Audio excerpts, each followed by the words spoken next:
Durante muchos años nos vendieron la misma historia brillante y perfecta. Una historia creada en oficinas caras, repetida por periodistas, políticos y canales de televisión de todo el mundo.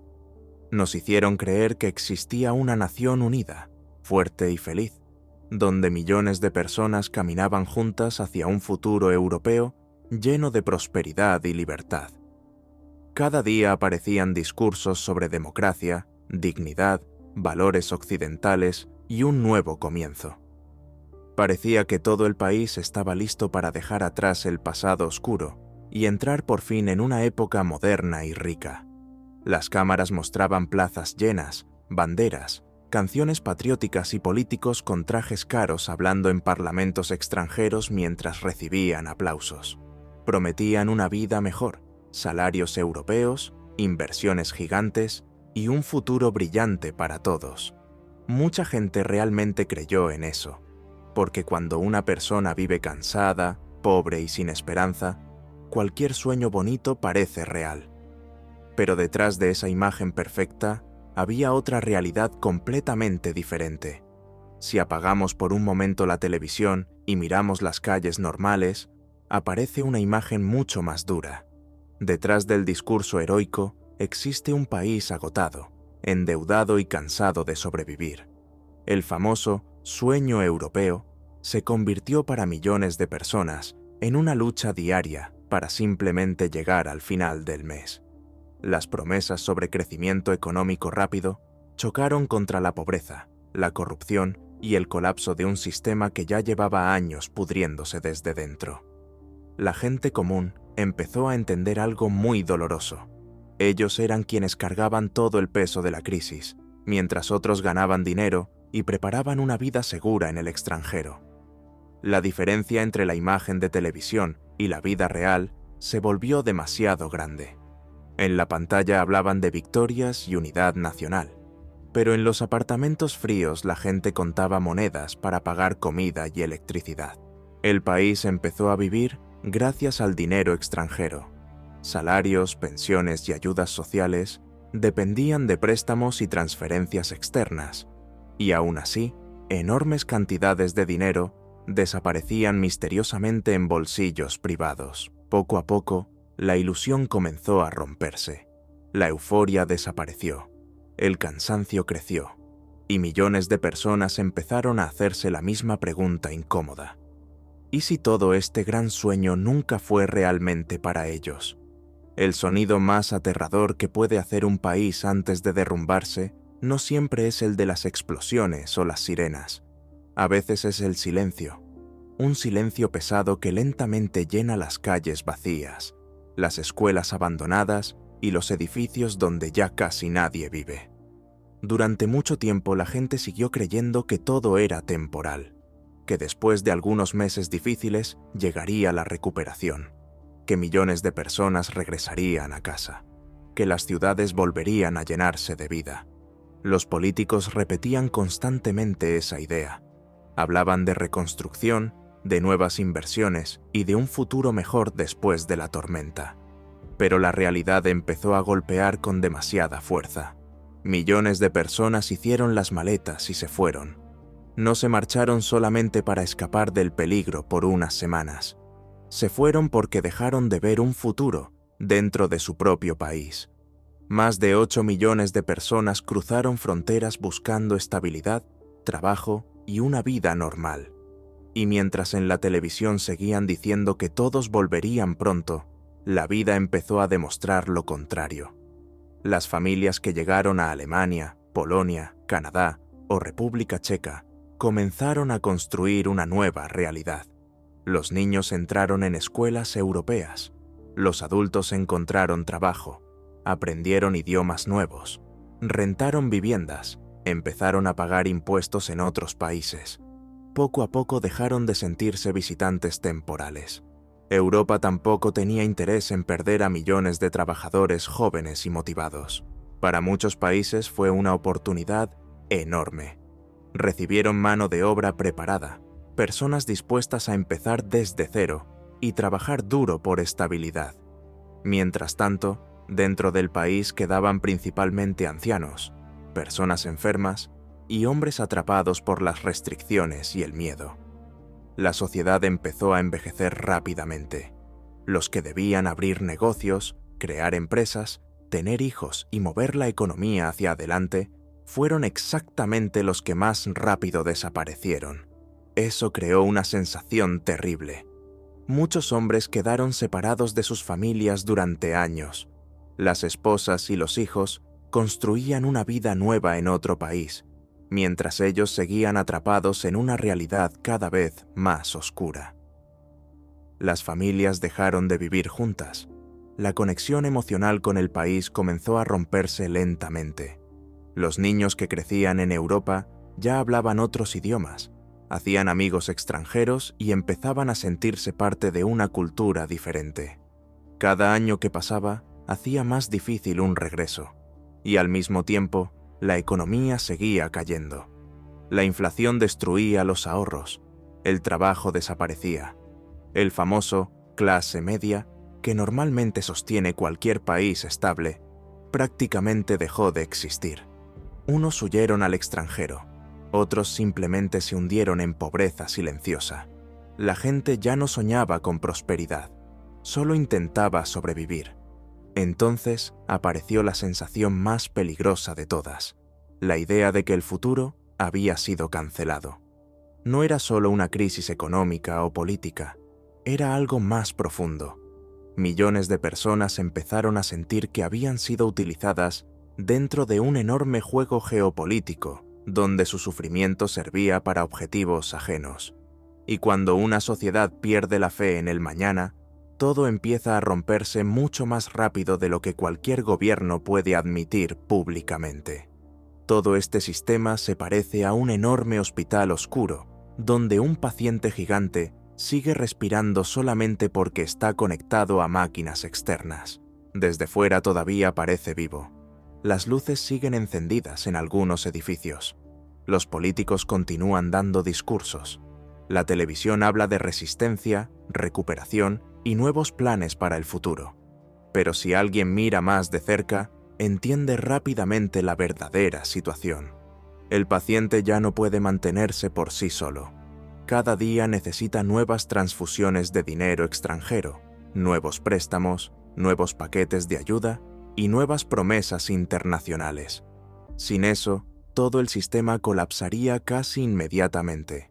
Los salarios de profesores, médicos y funcionarios dependen de decisiones tomadas en oficinas lejanas. Las pensiones llegan porque otro país aprobó otro envío de dinero. Incluso servicios básicos sobreviven gracias a soporte externo. Y ahí aparece el verdadero problema. Cuando una persona está demasiado tiempo conectada a respiración artificial, el cuerpo poco a poco deja de luchar por sí mismo. Los músculos se debilitan, los órganos pierden fuerza. El organismo se acostumbra a depender completamente de la máquina. Exactamente eso empezó a pasar aquí. La economía dejó de funcionar como una economía normal. Las fábricas gigantes que antes producían acero, maquinaria y exportaciones enormes, ahora son ruinas vacías. Muchas minas desaparecieron. Gran parte de la industria pesada quedó destruida o abandonada. Las estaciones eléctricas trabajan al límite. Las infraestructuras envejecidas se rompen una tras otra. Pero aún así, desde arriba siguen diciendo que todo está bajo control. Es como un médico que sonríe frente a las cámaras, mientras detrás de él el paciente pierde sangre lentamente. La gente común intenta sobrevivir como puede. Algunos abren pequeñas cafeterías, otros venden productos por internet. Muchos trabajan varios empleos al mismo tiempo, pero eso no puede sostener un país entero. Una economía moderna no vive solo de pequeños negocios desesperados tratando de no morir. Y mientras la situación empeora, la deuda crece como una sombra gigantesca. Los miles de millones que hoy llegan como ayuda no son regalos mágicos. Son préstamos, compromisos y futuras obligaciones. Alguien tendrá que pagar todo eso durante décadas. Probablemente lo harán niños que hoy todavía están escondidos en sótanos durante alarmas aéreas. La trampa ya se cerró. porque cuanto más débil se vuelve el sistema, más depende del dinero externo. Y cuanto más depende de ayuda externa, menos capacidad tiene para tomar decisiones propias. El país poco a poco deja de actuar como un Estado independiente y empieza a funcionar como un paciente administrado desde afuera.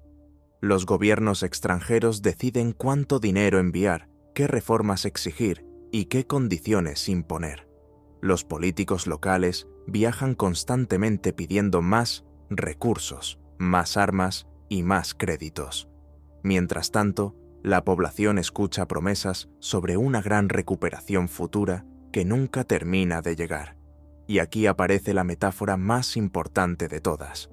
El sistema entero funciona como un edificio viejo, sostenido artificialmente por miles de tubos, cables y soportes improvisados. Desde lejos parece que sigue firme, pero por dentro las paredes ya están llenas de grietas. Las tuberías se rompen bajo las ciudades. Los apagones se vuelven normales. Los hospitales trabajan con enormes dificultades. Las carreteras y puentes envejecidos apenas soportan la carga diaria. La infraestructura entera parece cansada después de décadas de abandono y corrupción. Y lo más peligroso es que nadie sabe cuánto tiempo más puede resistir todo eso. Porque cuando un sistema llega a este nivel de agotamiento, incluso un pequeño accidente puede provocar una reacción en cadena enorme. Un fallo eléctrico afecta el agua. El problema del agua golpea hospitales y calefacción. El transporte deja de funcionar normalmente. Todo comienza a depender de todo. La sociedad también empezó a comportarse igual que ese paciente agotado. La gente vive con ansiedad constante. Muchos dejaron de hacer planes a largo plazo. Ya no piensan en abrir empresas, construir una casa o formar una familia grande. Solo intentan pasar otra semana sin que ocurra una nueva crisis. Ese es el verdadero diagnóstico. No se trata solamente de guerra, economía o política. El problema principal es mucho más profundo. El sistema perdió energía interna, perdió estabilidad, perdió confianza en sí mismo. Y cuando una sociedad deja de creer que puede sostenerse sola, empieza lentamente a apagarse desde dentro, incluso aunque todavía parezca viva desde afuera. Cualquier sistema puede sobrevivir durante algún tiempo gracias a propaganda, préstamos y promesas bonitas. Pero ningún país puede engañar para siempre a la realidad física. Llega un momento en que las tuberías viejas revientan, las centrales eléctricas dejan de soportar la carga y toda la infraestructura empieza a derrumbarse al mismo tiempo. Eso es exactamente lo que empezó a pasar. Durante décadas enteras, las élites políticas y empresariales explotaron un sistema construido todavía en el siglo pasado. Centrales eléctricas, redes de calefacción, puentes, ferrocarriles y estaciones de agua seguían funcionando gracias a estructuras creadas para otra época completamente distinta. En lugar de modernizar todo eso, muchos simplemente sacaron dinero del sistema hasta dejarlo vacío. Las tarifas subían constantemente. La población pagaba más cada año por electricidad, agua y calefacción. Pero ese dinero rara vez terminaba en reparaciones reales. Una enorme parte desaparecía en corrupción, contratos falsos y cuentas privadas en el extranjero. El resultado fue inevitable. El desgaste técnico llegó a niveles absurdos. En muchas regiones, más del 80% de la infraestructura funcionaba al límite de su vida útil. Algunas instalaciones superaban incluso el 90% de deterioro, pero aún así nadie quería admitir públicamente el verdadero peligro. Era más fácil hablar de futuro europeo que cambiar kilómetros enteros de tuberías podridas bajo las ciudades. Entonces llegó el momento en que el sistema empezó a romperse abiertamente. Miles de kilómetros de cañerías viejas comenzaron a explotar debajo de calles y edificios. Los cortes de agua y calefacción dejaron de ser excepciones y se volvieron rutina. Durante el invierno, barrios enteros podían quedarse horas o incluso días sin servicios básicos. Y lo peor es que muchas veces ni siquiera hacía falta un ataque externo. El metal simplemente ya no resistía más. Las tuberías viejas literalmente se deshacían bajo tierra. Las autoridades locales improvisaban reparaciones rápidas, ponían parches temporales y enterraban nuevamente estructuras que debían haberse reemplazado hace 20 años. El problema eléctrico era todavía más grave. Las redes energéticas funcionaban sin reservas normales de seguridad. Algunas centrales operaban al máximo de capacidad constantemente. Los transformadores envejecidos se sobrecalentaban. Las subestaciones fallaban una tras otra. Y cada accidente provocaba apagones enormes que afectaban ciudades completas. La gente empezó a acostumbrarse a vivir con linternas, generadores y baterías externas. Los pequeños negocios compraban generadores para sobrevivir. Cafeterías, tiendas y oficinas improvisaban sistemas de emergencia. Pero eso solo servía parcialmente. Un generador pequeño puede mantener luces encendidas durante unas horas, pero no puede sostener hospitales enormes, sistemas de agua o edificios residenciales enteros en pleno invierno. Y mientras tanto, las autoridades seguían hablando de estabilidad. La realidad era otra. El sistema energético empezó a parecerse a una cuerda vieja sostenida por milagro. Cualquier error podía provocar un efecto dominó enorme. Una subestación fallaba. Después otra región quedaba sin electricidad. Luego aparecían problemas de agua, calefacción y transporte. Todo estaba conectado. El transporte tampoco resistía. Los ferrocarriles seguían funcionando con locomotoras fabricadas 40 o 50 años atrás. Muchas máquinas sufrían averías constantes. Los retrasos crecían. La logística se volvía cada vez más lenta y cara. Los puentes sobre grandes ríos eran reconocidos oficialmente como estructuras peligrosas. Algunas comisiones técnicas llevaban años diciendo que necesitaban reconstrucción urgente. Pero cerrarlos era casi imposible, porque no existían rutas alternativas normales. Entonces, las autoridades hacían algo típico. Colocaban señales prohibiendo el paso de camiones pesados, mientras todo el mundo fingía que eso solucionaba el problema. Los conductores seguían cruzando igual, porque necesitaban trabajar. Así funcionaba todo el sistema. Sobrevivía gracias a improvisaciones temporales y a la esperanza de que nada grave ocurriera hoy. Pero los problemas ya eran demasiado grandes para esconderlos. La economía moderna necesita estabilidad. Ninguna empresa tecnológica importante quiere invertir miles de millones en un lugar donde mañana puede desaparecer la electricidad durante 10 horas. Ninguna gran fábrica quiere depender de carreteras destruidas y logística impredecible. Por eso las inversiones reales nunca llegaban. Los políticos seguían prometiendo megaproyectos, ciudades modernas y reconstrucción histórica. Pero las empresas extranjeras miraban otra cosa: corrupción, inestabilidad jurídica, infraestructura agotada y riesgos enormes. El capital grande siempre busca tranquilidad, y aquí veía exactamente lo contrario. Entonces apareció otro problema aún más peligroso: el agotamiento psicológico de la sociedad. Cuando una persona vive demasiado tiempo rodeada de fallos constantes, empieza lentamente a aceptar el caos como algo normal. La gente deja de sorprenderse por apagones, calles destruidas o servicios públicos colapsados. Simplemente aprende a sobrevivir dentro del desastre. Eso es extremadamente peligroso para cualquier país, porque cuando la población pierde expectativas normales, el sistema deja de sentir presión para mejorar realmente. La gente ya no pregunta por desarrollo moderno, solo pide que haya agua, calefacción y electricidad básica. El horizonte de expectativas se reduce hasta niveles mínimos, y mientras tanto, la corrupción continúa funcionando como una maquinaria perfectamente aceitada. Grandes cantidades de dinero, destinadas a reparaciones, desaparecen constantemente. Las licitaciones públicas terminan en manos de empresas cercanas al poder. Los contratos inflados permiten ganar millones, mientras el trabajo real se hace de manera barata y temporal. Muchos funcionarios entienden perfectamente que probablemente nunca vivirán las consecuencias completas del colapso. Sus hijos estudian en Londres, Viena o París.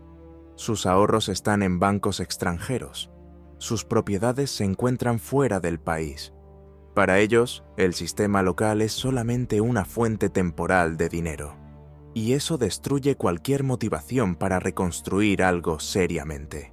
¿Por qué invertir décadas en modernizar infraestructura si es más rentable sacar ganancias rápidas y preparar una salida personal? Ese pensamiento se volvió común entre gran parte de las élites. Mientras tanto, la población común paga el precio. Personas normales viven en apartamentos congelados durante invierno. Pasan horas buscando combustible para generadores. Adaptan su vida diaria a horarios de electricidad. Aprenden a cocinar, trabajar y dormir dependiendo de cuándo vuelve la luz. Todo eso crea una sensación constante de fragilidad. La gente entiende que el sistema entero puede fallar en cualquier momento. Y el problema más grave es que reparar todo esto requeriría cantidades enormes de dinero y muchísimos años de trabajo estable. Habría que reemplazar redes eléctricas completas, reconstruir estaciones, modernizar tuberías, reparar puentes, actualizar ferrocarriles y renovar centrales energéticas enteras. Pero esos recursos simplemente no existen. Los socios extranjeros pueden financiar proyectos visibles y políticamente útiles, pero nadie quiere gastar cientos de miles de millones solamente en reemplazar infraestructura subterránea vieja, que ni siquiera aparece en televisión. Eso hace que el deterioro siga avanzando lentamente, y cuanto más tiempo pasa, más caro y difícil se vuelve detenerlo. Al final, el sistema empezó a parecerse a un enorme edificio viejo lleno de grietas invisibles. Desde afuera todavía parece mantenerse de pie. Las banderas siguen ondeando. Los discursos continúan.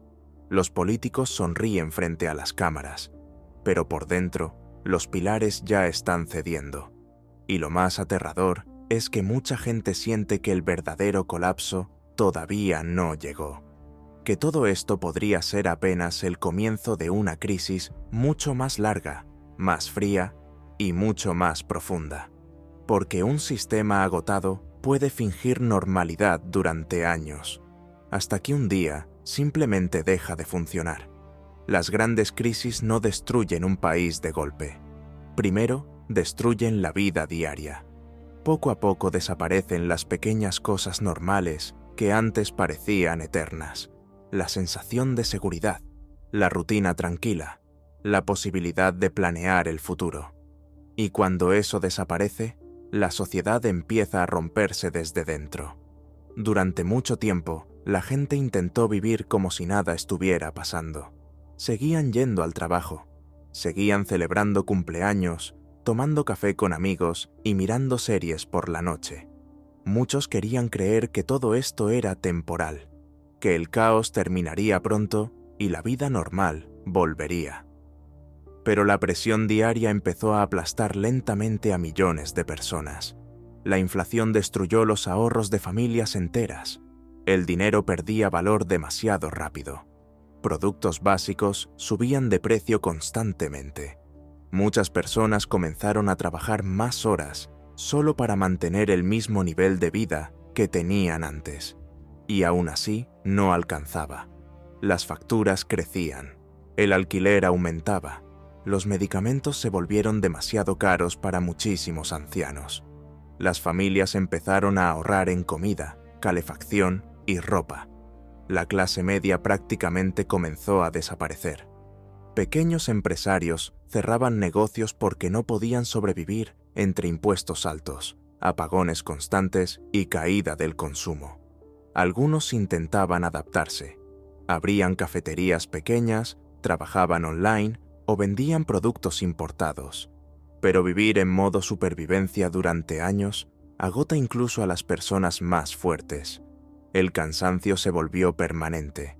La gente despertaba cada mañana con ansiedad. Revisaban noticias antes de desayunar. Miraban aplicaciones para saber si habría electricidad durante el día.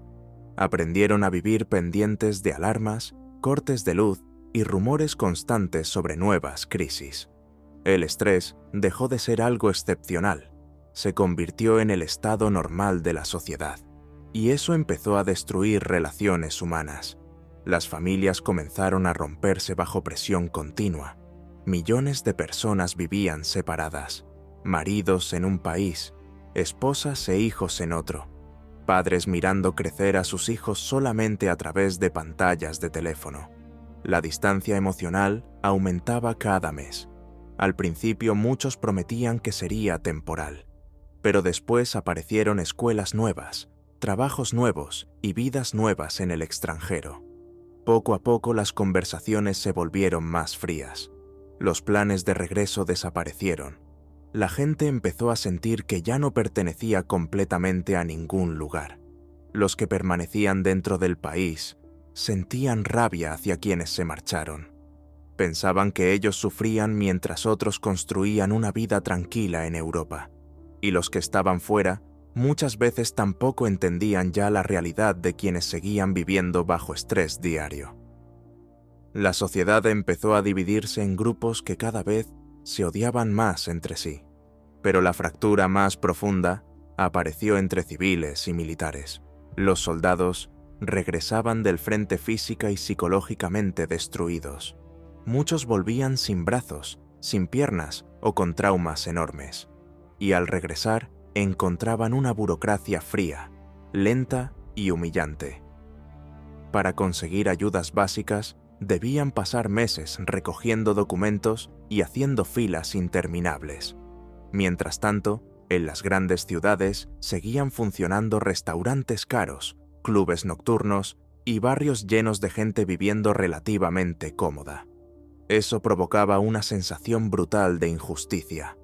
Muchos militares veían hombres jóvenes y sanos que habían pagado sobornos enormes para evitar el servicio. Veían corrupción abierta mientras otros morían en trincheras heladas. La rabia comenzó a crecer silenciosamente. Al mismo tiempo, en las calles apareció otro fenómeno terrible: el miedo constante. Muchos hombres dejaron de sentirse libres, incluso dentro de su propia ciudad. Tenían miedo de salir de casa, miedo de usar transporte público, miedo de caminar por centros comerciales o gimnasios. Circulaban videos de personas detenidas en plena calle y enviadas directamente a procesos de movilización. Eso cambió completamente el ambiente social. La gente comenzó a esconderse. Algunos pasaban semanas enteras casi sin salir de sus apartamentos. Otros cambiaban constantemente de dirección o evitaban lugares públicos. Una generación entera empezó a vivir como si fuera fugitiva dentro de su propio país. Internet también se convirtió en un campo de batalla. Las redes sociales se llenaron de odio, acusaciones y discusiones interminables. Cualquier frase podía convertirse en motivo de escándalo. Cualquier opinión diferente era suficiente para ser atacado públicamente. La sociedad dejó de hablar normalmente. Todo se volvió agresivo. El idioma, la política, la emigración, el ejército, las ayudas extranjeras, incluso temas cotidianos terminaban en peleas enormes. Apareció una especie de cultura del miedo social. Muchos tenían cuidado extremo con lo que decían en público, en internet o incluso entre amigos. La gente comenzó a sospechar unos de otros. Las denuncias y acusaciones crecieron. Viejos conflictos personales se disfrazaban de patriotismo o traición. La presión psicológica se volvió insoportable para muchísimas personas. Y mientras tanto, los niños crecían dentro de todo este caos. Millones de menores pasaban horas en refugios, sótanos o estaciones de metro durante alarmas. Las clases online con mala conexión reemplazaban escuelas normales. Muchos adolescentes dejaron de pensar en sueños, carreras o futuro. Solo querían una vida tranquila. Ese es probablemente uno de los daños más graves de todos. Cuando una generación joven deja de imaginar el futuro, el país entero empieza lentamente a morir. Muchos jóvenes solo pensaban en irse, escapar, encontrar un lugar donde la vida fuera predecible, donde no hubiera miedo constante ni incertidumbre permanente. Y cuando finalmente llegaban a Europa, descubrían algo muy peligroso para el futuro del país. Una vida normal sí existía. Veían carreteras seguras, electricidad estable, leyes funcionando y universidades tranquilas.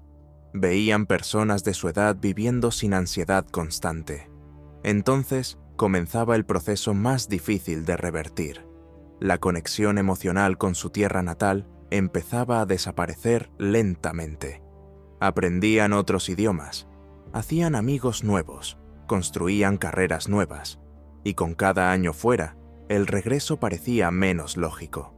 Mientras tanto, dentro del país quedaban más cansancio, más depresión y más agotamiento emocional. La gente empezó a perder confianza en absolutamente todo. Ya no confiaban en políticos, no confiaban en instituciones, no confiaban en promesas internacionales.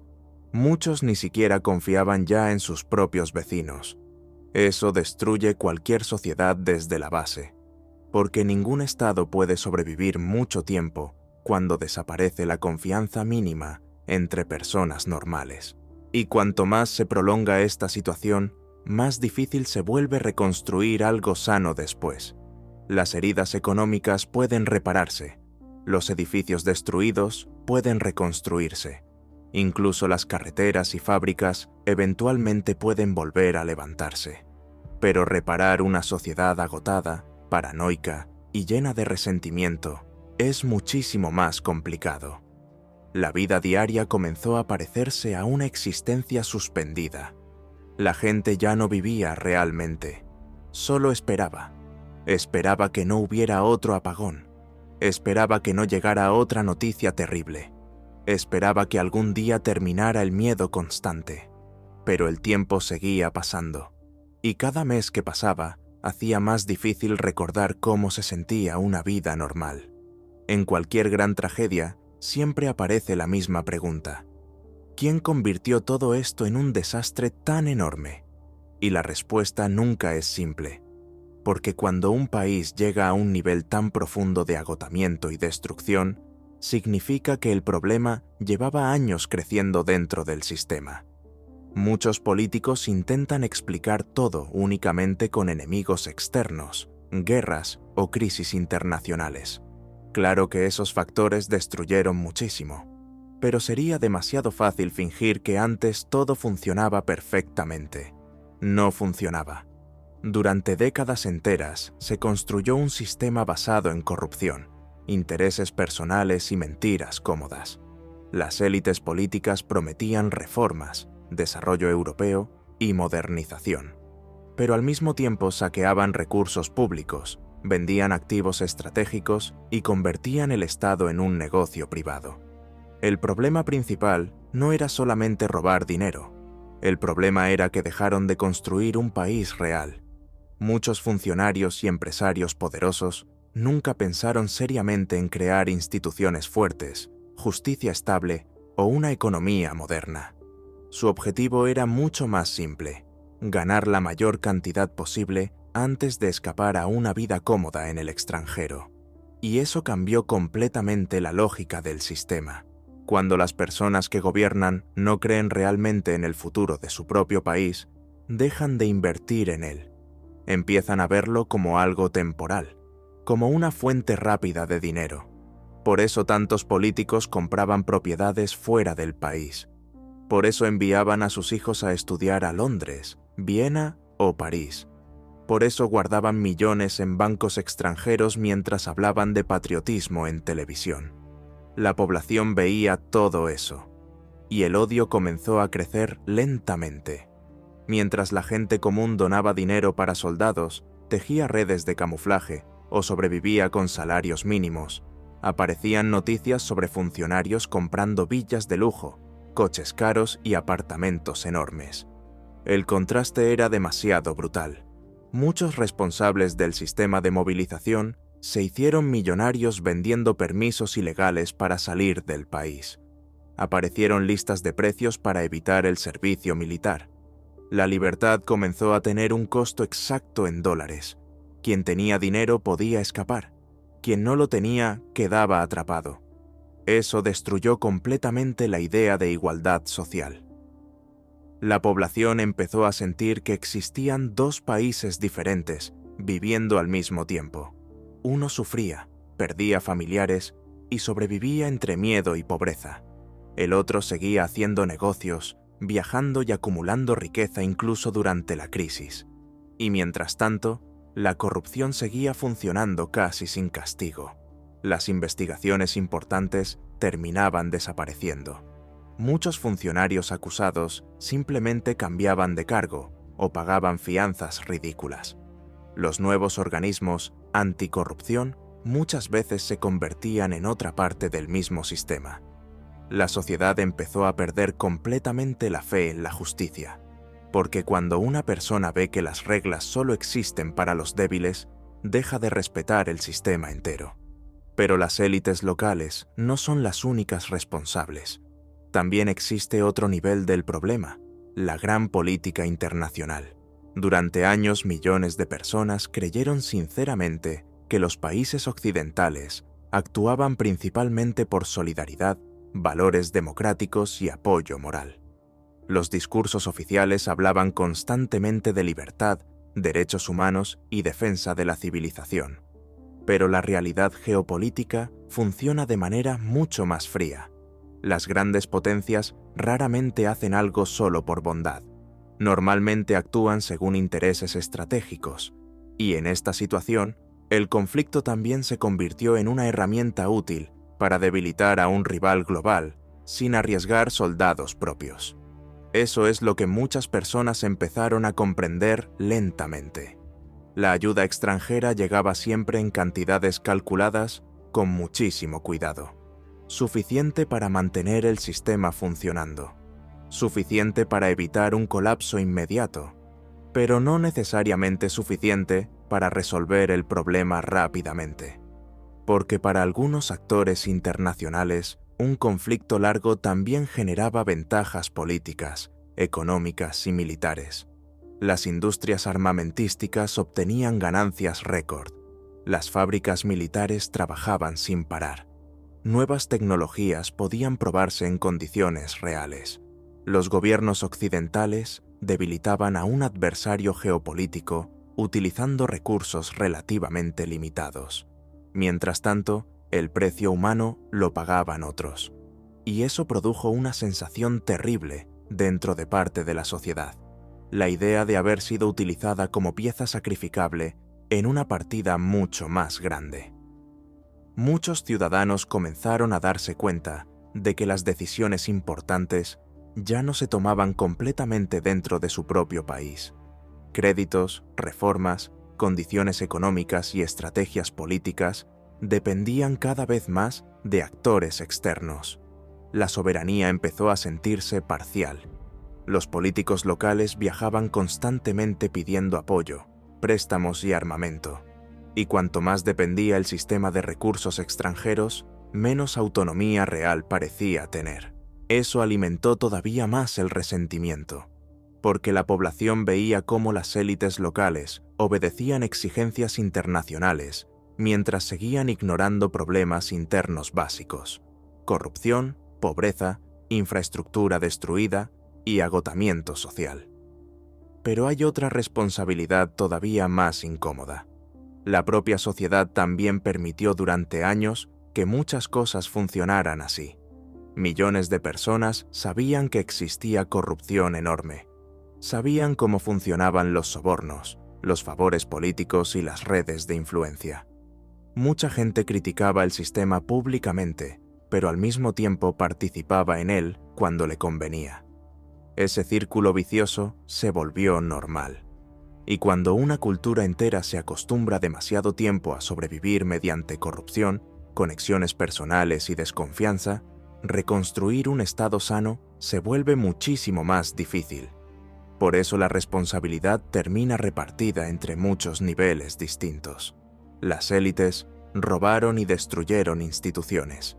Los actores internacionales utilizaron la crisis según sus propios intereses estratégicos, y parte de la sociedad aceptó durante años mecanismos enfermos como si fueran algo inevitable. El resultado fue un país agotado, dividido y profundamente desconfiado. Y quizás lo más peligroso es que todavía hoy muchos siguen evitando admitirlo claramente, porque aceptar la verdad completa sería extremadamente doloroso. Significaría reconocer que el problema no apareció de repente, que no fue solo mala suerte, y que gran parte del desastre fue construida lentamente durante décadas por personas que hablaban de patriotismo mientras preparaban silenciosamente su propia salida de emergencia. Esa es la parte más amarga de toda la historia. Cuando la gente finalmente empieza a entender quiénes realmente se beneficiaron del caos, la rabia cambia completamente. Ya no se dirige solamente hacia enemigos externos. Empieza a dirigirse también hacia dentro del propio sistema. La parte más aterradora de cualquier gran crisis no es el presente. El verdadero horror empieza cuando una sociedad mira hacia adelante y entiende que el futuro también está roto. Durante mucho tiempo, la gente siguió creyendo en una idea simple. Después de todo el sufrimiento, llegaría la reconstrucción. Los políticos hablaban constantemente de un nuevo comienzo. Prometían inversiones gigantes, ciudades modernas, millones de empleos y un nuevo milagro económico. Mostraban imágenes bonitas de edificios de vidrio, parques verdes y carreteras perfectas.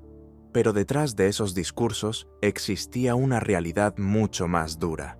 La reconstrucción de un país destruido no funciona como una película donde todo vuelve a la normalidad en pocos años. El mundo real funciona según dinero, riesgos, demografía y estabilidad. Y justamente ahí aparecen los problemas más graves. Primero está la cuestión de la seguridad. Ningún gran inversor internacional quiere colocar miles de millones en una región que puede volver a convertirse en zona de conflicto en cualquier momento. El capital grande es extremadamente cobarde. Siempre busca estabilidad, reglas claras y tranquilidad a largo plazo. Y aquí nadie puede garantizar eso. Las compañías extranjeras pueden participar en algunos proyectos simbólicos o políticos, pero construir fábricas gigantes, centros tecnológicos o industrias complejas requiere confianza total en el futuro, y esa confianza ya no existe. Después aparece otro problema enorme. La tierra misma quedó dañada. Campos agrícolas llenos de minas y municiones sin explotar necesitarán décadas de limpieza. Muchas zonas quedaron contaminadas por metales pesados, combustible y productos químicos. La agricultura, que durante años fue uno de los pilares económicos más importantes, necesitará inversiones gigantescas solo para volver a niveles básicos de funcionamiento. Y mientras tanto, el tiempo sigue avanzando. La infraestructura continúa deteriorándose. Las ciudades se envejecen. La población disminuye. Ese es probablemente el problema más fatal de todos: la destrucción demográfica. Millones de jóvenes ya se fueron, y cuanto más tiempo pasa, menos posibilidades existen de que regresen. Muchos ya construyeron vidas completas en otros países, tienen trabajos estables, hijos en escuelas europeas y nuevas relaciones sociales. Para ellos, regresar significa abandonar estabilidad para volver a incertidumbre, y la mayoría simplemente no quiere hacerlo. Eso crea una situación extremadamente peligrosa, porque reconstruir un país necesita exactamente el tipo de personas que más rápido desaparecieron: jóvenes, trabajadores, ingenieros, médicos, empresarios y especialistas técnicos. Sin ellos, cualquier gran plan de reconstrucción se convierte en fantasía política. ¿Quién va a construir nuevas carreteras? ¿Quién trabajará en fábricas modernas? ¿Quién abrirá empresas, pagará impuestos y sostendrá sistemas sociales enteros? La población restante envejece cada año. El número de nacimientos cayó brutalmente. Muchas familias jóvenes simplemente dejaron de tener hijos porque no ven estabilidad ni futuro claro.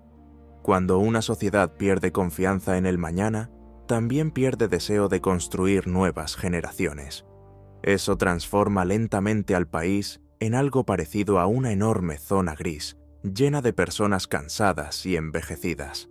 Las escuelas se vacían, los patios infantiles quedan silenciosos, las universidades pierden estudiantes, las pequeñas ciudades empiezan lentamente a morir, y el problema económico tampoco desaparece. La deuda externa sigue creciendo. Los préstamos acumulados durante años tendrán que pagarse durante décadas. Gran parte de los recursos futuros ya están comprometidos. Eso significa menos dinero para desarrollo real, menos inversión social y más dependencia financiera. Muchos ciudadanos empiezan a entender algo extremadamente deprimente. Incluso si mañana terminara toda la violencia, la recuperación normal tomaría generaciones enteras. No años, generaciones. Y mientras tanto, el resto del mundo seguirá avanzando. La tecnología cambia rápidamente. Los mercados cambian. La economía global se mueve hacia nuevas industrias y nuevas competencias. Un país agotado y destruido corre el riesgo de quedarse permanentemente atrás. Eso crea otra sensación peligrosa, la de convertirse en periferia olvidada. Una especie de territorio atrapado entre grandes potencias, útil solamente como zona de presión geopolítica, pero no como socio económico moderno. La atención internacional también empieza lentamente a cambiar. Al principio el mundo miraba constantemente el conflicto. Había emoción, solidaridad y atención mediática enorme. Pero con el tiempo las personas en otros países comenzaron a cansarse. La inflación, las crisis internas y los problemas locales empezaron a preocupar mucho más a los votantes occidentales que una guerra lejana. Las banderas desaparecieron lentamente de redes sociales. El interés mediático cayó, y muchos gobiernos comenzaron a pensar cada vez más en sus propios problemas internos. Eso siempre ocurre. El mundo raramente mantiene la misma atención emocional durante muchos años. Y cuando la ayuda externa empieza lentamente a reducirse, el sistema interno queda todavía más expuesto a sus propios problemas estructurales. Ahí aparece la sensación más oscura de todas, la idea de no tener salida. Millones de personas empiezan a sentir que pasarán toda su vida dentro de esta realidad rota, que no habrá regreso a la antigua normalidad, que el mundo seguro y estable que conocían desapareció para siempre. Eso destruye la energía mental de la sociedad. La gente deja de planear a largo plazo. Muchos pierden interés en crear negocios, comprar viviendas o formar familias grandes. El pensamiento dominante se vuelve extremadamente corto. Sobrevivir hoy, resolver problemas inmediatos y esperar que mañana no sea peor. La apatía se expande lentamente, y un país apático es muchísimo más vulnerable que un país simplemente pobre, porque la pobreza todavía puede generar lucha y deseo de cambio, pero la apatía mata incluso la voluntad de intentar mejorar algo. Las personas empiezan a acostumbrarse al deterioro. Se acostumbran a ciudades medio vacías, salarios bajos, corrupción eterna y crisis constantes. La emergencia deja de sentirse temporal y se convierte en forma permanente de existencia. Eso transforma completamente la mentalidad colectiva. Las nuevas generaciones crecen sin recuerdos de estabilidad real. Para muchos jóvenes, la ansiedad, la incertidumbre y el miedo ya forman parte normal de la vida adulta. Y eso deja heridas psicológicas enormes que pueden durar décadas. Incluso si algún día llegan inversiones, nuevas carreteras o proyectos modernos, seguirán existiendo millones de personas emocionalmente agotadas, desconfiadas y traumatizadas. Reconstruir edificios es difícil. Reconstruir confianza social es muchísimo más complicado. Por eso la verdadera destrucción futura no se limita a economía o infraestructura. El daño más profundo ocurre dentro de las personas. Una sociedad que durante años vive con miedo, separación familiar, desesperanza y sensación de traición, cambia para siempre. Y quizás ese sea el punto más doloroso de todos. Muchos todavía esperan volver a la vida que existía antes. Siguen creyendo que algún día todo será nuevamente normal. Pero la realidad probablemente será otra. El viejo mundo ya desapareció. Y lo que venga después será más duro, más pobre y mucho más frío emocionalmente que todo lo que existía antes de esta crisis. Todas las grandes tragedias terminan igual. Primero desaparecen las ilusiones, después desaparece la esperanza, y al final la gente entiende que el viejo mundo ya no va a regresar jamás. Durante años millones de personas creyeron en discursos sobre unidad, libertad, integración europea y un futuro brillante. Pensaron que todos los sacrificios tenían sentido y que algún día serían recompensados con estabilidad y prosperidad. Pero la realidad terminó siendo mucho más cruel. El país quedó atrapado entre ruinas, deuda, agotamiento social y una generación entera que lentamente desaparece en otros países. La economía depende de ayuda externa. La infraestructura se cae a pedazos.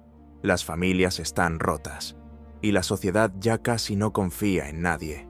Lo más peligroso es que mucha gente todavía sigue esperando un milagro. Pero los milagros no reconstruyen ciudades, no devuelven millones de jóvenes y no curan una sociedad agotada por años de miedo y decepción. La verdad final es extremadamente simple y brutal. El viejo sistema murió. El antiguo futuro desapareció. Y ahora millones de personas tendrán que aprender a vivir en una realidad completamente distinta. Más fría, más dura y mucho más incierta. Porque las mentiras bonitas siempre terminan igual. Tarde o temprano, la realidad rompe la puerta y entra sin pedir permiso.